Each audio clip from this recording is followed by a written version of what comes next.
I'm Alex Radical from Board Game Co. I'm Professor Meg. And today we're reviewing Adulthood from Brotherwise Games. Adulthood is a 1-4 or 2-4? 1-4 player. There's a solo mode. I have not played the solo mode. Have you played the solo mode? I haven't, but I looked into it. Oh, there's close separate enough, cards close for enough. it and stuff, yeah. This is Adulthood, a 1-4 player game in which players are going through the motions of life. You're going to be controlling, your own personal board over here. And then you're going to be trying to gather all the things you need for a life. You're going to have your partners, your various life events, your values, your career, and of course the full deck of Adulthood cards, which are going to give you a bunch of things, including replacing some of your core cards. This is a lot of information. Let's talk about the basics. The basics are you're going to be spending resources to get other things as you build up a tableau and go through the motions of life. The main resource you have is you have time. You can have these different time cubes you're going to be spending on the various actions each round. So for example, before anything else starts, you can spend 4 time cubes on your little career action to get $1. You'll gain $1 token and boom, now you have money, you can spend that money on other things. This is your starting job. You're packing groceries at the store, you're delivering papers, something basic like that. You can also do a little bit of community service over here, and then you go ahead and you're going to move your marker up over here on the impact track, because in the game, you are trying to make an impact like this box falling over. But the game is going to end. This is actually going to talk about the game end trigger, because game end triggers when your happiness and your impact marker overlap. Just like in real life, you either want to be having some degree of impact, and that's why you're doing the things you're doing, or you're out there to be happy. There's no shame in that. We all play board games over here. You want happiness in your life.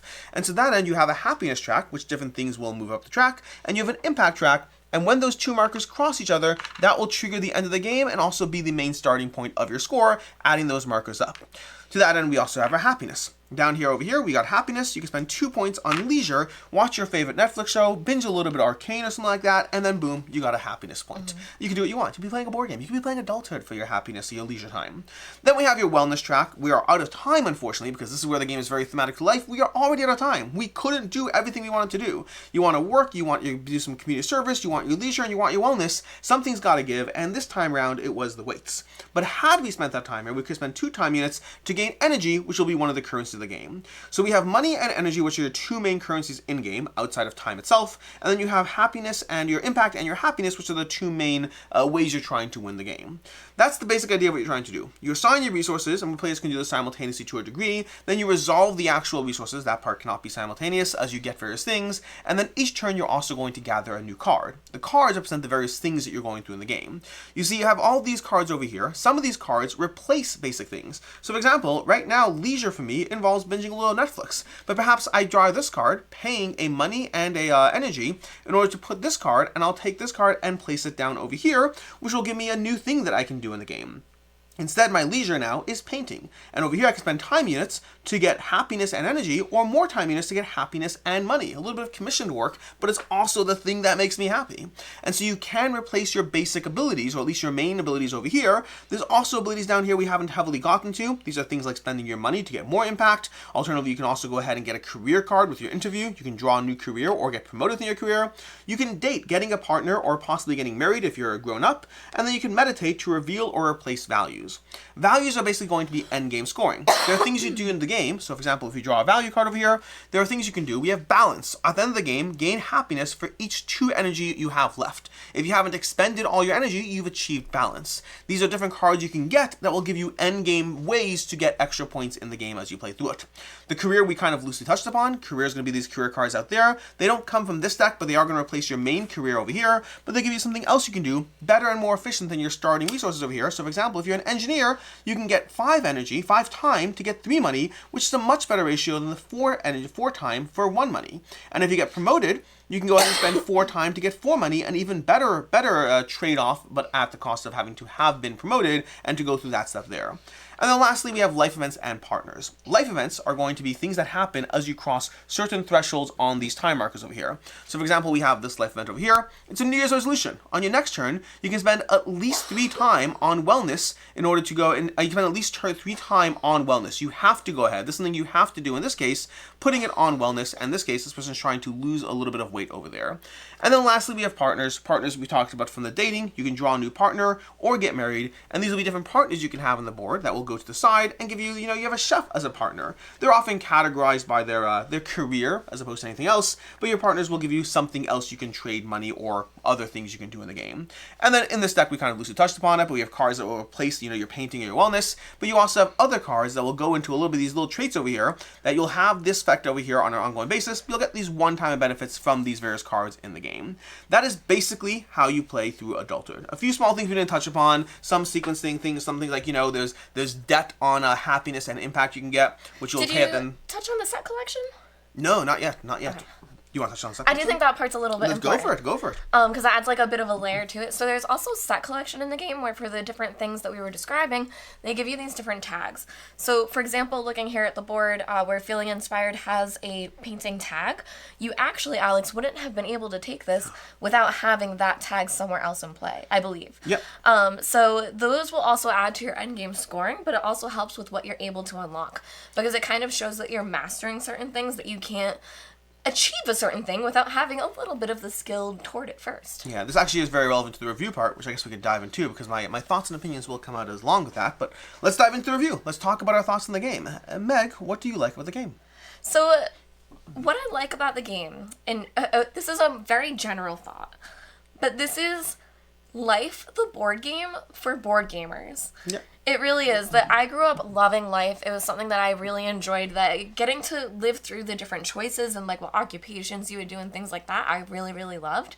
And this game, I think, makes it so much more intuitive and fun and quirky and have consequences and things that happen to you that I think it just does it so well that even like explaining this game to other people about how to play and what you're doing, it all just makes sense because it's things that you would do. You spend time to make money. You spend time to get energy.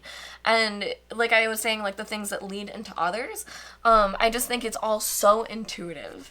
Yeah, I completely agree with your classification of it being Life, the board game. It has that vibe to it. It has this journey that you're taking, and the tag thing that you mentioned is a very relevant part because it ends up telling a story. Not just a story from the cards you got, but from the way you got to those cards. You can have lots of connections. You can only become a social media influencer if you either have a camera, or alternatively, if you are, beautiful. Like, that's one of the things. If you're beautiful, you can become a social media star. If you have a camera, you can become a social media star. Those are two different ways to become a social media star, which is a thematic commentary on actual life. And that's not just one example. That will happen all the time throughout the game as the tags that you need to get certain things feel very thematic and tell their own little crafted story. I think the last time we played this game, one of the players was, not even us, it was someone else, was becoming this kind of like completely obsessed with money, promotions, and just like all these other things. It just cascaded nicely together to thematically tell a story that was a little bit corrupt in its own way, but it was a story that was being told. And so overall, this game, to me, the biggest upside of this game, there's a lot of small little things I could talk about. Ultimately, it's easy to teach, it's fun to play, but it's just a charming game. The main thing this game has going for it is it's action selection, so it's life but a bit more deterministic as opposed to just random whatever. And then it has a charm to it as far as the stories that are being told that kind of makes you want to jump back in to craft a new story. What is the thing you're going to be better at this time? Where are your values going to line up? Who's your partner going to be? And what life events will happen to you along the way? And what's that end game destination you're going to end up at? And then, oh yes, let's also see who won the game. But to me, Adulthood, the biggest selling point of Adulthood is the charm of the experience because it has that ease of play, that accessibility, and then that charm that make this an excellent gateway game and also one that is still going to be rewarding and fun for experienced gamers. Anything you don't like about the game? Well, before that, one other Things you thing I like. just wanted to say is that I really liked the time being used as a mechanic. Yeah. That's something that I really like in Final Girl as well, that I know it all kind of ties into the theme, but I think that more games using something like that as a clock for things versus just like regular worker placement or a time track, actually using like the concept of how much time you have to allocate toward things, I just really like that. And I didn't mention it, but your time does refresh each turn. Other resources you have to earn and or spend, but time, you get 8 units of time back every single turn. Yeah, as far as things you didn't like with the game. For me, I think my biggest thing, I think everything synergizes great, and I think that it works really well. Like, all of the things that we were saying, it just makes sense how the game plays. And that, for me, it is just a little bit too light. So I think that there isn't really anything necessarily wrong about it or something like that. But it's something that, for me, that is, like, super charming the first few plays. And then after that, it's great to show other people, and I really enjoy the experience that people have. I think it's a very experiential game. But that being said, for me, I like a bit more development when you're doing it. And I think, for me, the most interesting part was the set collection of the tags, because you do get points for that at the end for matching symbols. So doing that and like what you can really change with your tableau is the most interesting part of the game. And for me, I just wanted a little bit more depth there. Yeah, I completely agree with that. For me, the way I'd phrase it is, because the game has so much charm in it, a lot of the charm does feel a little bit lost as you start to see those patterns happen again. So for me, this game is a game that does have a certain number of plays in it, because after you've seen certain arcs of, oh, this led to that, oh, that was funny, oh, this led to that, that was funny. But the second time round, you've experienced the funny, and so the charm of that moment is lessened. So it definitely does have limited plays to it, at least with the current card set and collection. My other complaint is going to be around careers and partners specifically, which I felt that there's these decks of careers and partners and structured as if you can gather more, but more often than not, once you have a career, it's not that efficient to go career diving on multiple careers in the game. So it's not like there's a very strong arc. You have a career, you can upgrade and get promoted within that. There can absolutely be reasons to change careers, but I definitely felt those were things that it felt like certain things about the game were a little, I guess the way I put it, here's the way I put it. When we have something like Leisure, you'll grab a Leisure card, you'll place it there, and then when you replace it, you do keep that tag. That's a nice thing. It goes to your tag pile when you replace it, and that's true for careers as well. But at least when I see a new Leisure card come out, I can make more of a choice around, does that Leisure card fit better into my engine than the one I currently have? Versus I think with careers and partners, it often felt like, well, you're gambling on something blind, and it may not even be better, so that was less worth it. So I think when it comes to replacing cards in your tableau, I wish I had more agency over seeing what I'm replacing, because otherwise I'm just not going to dive too far down that rabbit hole. But that is as far as what I have, which I think brings us to anything else you have you don't like? No, I think, and this all does just tie back into it, but something else for me was with the tableau boards, how these bottom actions are all just static and you can't change them.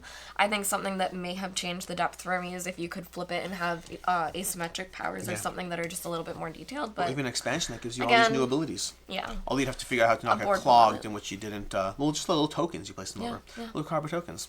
Anyways, as far as final thoughts on ratings, I'll jump first and I'll go first in this one, but overall, Adulthood is a game that is chock full of charm. I appreciated the game. I enjoyed playing the game several times. I think it's charming, like you mentioned loosely already. Showing it to new people is also fun, so even once I'm done with it, there is something fun about showing it to others, because I think everyone I've played this with game with has had that kind of seeing it all play out. And the way I put it is, everyone I've played the game with has, and including myself the first time I played it, has had that moment where you see cards tied together and they're so clearly charmed by that experience. I use the word charm a lot because that's what it is. You're like, oh, this feels like it's cool, it goes together.